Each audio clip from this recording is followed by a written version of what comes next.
Good evening. A truck and trailers crashed in Cobargo, spilling more than 5,000 litres of sewage. A fire and rescue hazmat team managed to contain the spill before it was able to spread to a nearby creek. Paramedics treated the driver for minor injuries. Meanwhile, fire and rescue crews have also responded to a six-vehicle crash in North Wollongong. A man is in hospital tonight, but authorities say it was lucky no one else was injured, as a number of children were travelling in one vehicle. And Lifeline's Big Book Fair will be back in the Illawarra this weekend after a 2-year COVID-enforced absence. More than 85,000 high-quality pre-loved books will be displayed across 2 rooms, with prices starting from just $1.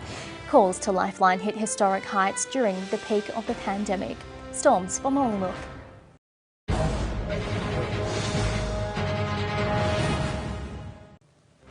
Good evening. There's been a delicate operation this afternoon to free 2 people from the wreck of a car in Lexington. The vehicle drove off the Sunraysia Highway, crashing into a tree near the Williamson Street intersection. One person was taken to Ballarat base in a stable condition, while the other was flown to hospital. Dozens of pregnant women have been left in limbo after Portland Health District announced it'd be suspending its maternity services for 3 months. The PDH says the decision has been made in the best interest of their patients as it works to address a chronic shortage of midwives. 30 expectant parents are affected, with the closest birthing suites now more than an hour's drive away.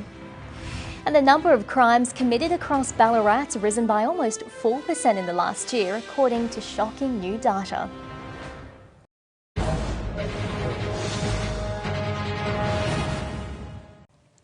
Good evening. An 81-year-old man last seen in the Elmore area is wanted by Queensland Police over sexual offences.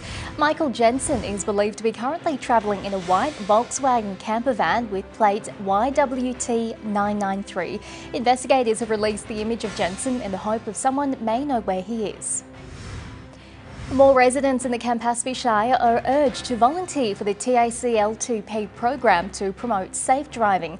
Some learner drivers are unable to build up their experience and confidence behind the wheel as they don't know a suitable person to assist or don't have a car to use. To be a volunteer, you must be over 21 and have a full driver's licence. And 3 Bendigo apprentices have been honoured for their achievements at the 2022 Master Builders Regional Apprentice of the Year Awards.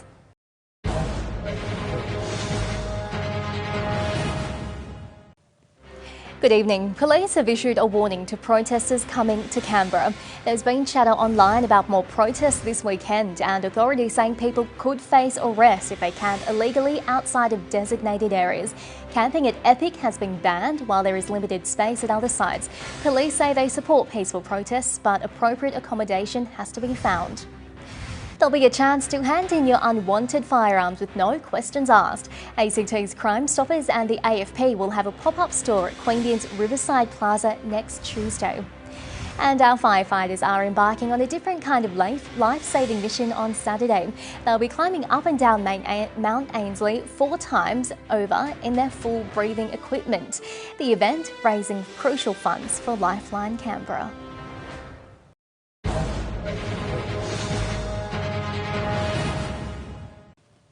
Good evening. Gippsland may soon be the natural gas hub of Eastern Australia, with $400 million set to be poured into developing the Gippsland Basin Kipper Field. Last year, the West Barracuda project in the basin became one of the largest domestic gas projects this decade. This latest investment could see the basin become the East Coast's largest single source of gas. There's been warnings across Phillip Island after numerous blue bottle jellyfish were spotted along the shoreline. The sea creatures were seen along Surf Beach. Some locals brushed off the warning, saying this happens every year with a prolonged easterly wind. And repair works on Lake's entrance water mains and fire plugs is currently underway. Residents in Thorpes Lane and Palmers Road may be affected. Showers and a top of 22 expected for Mallacoota. There'll be more from the newsroom soon.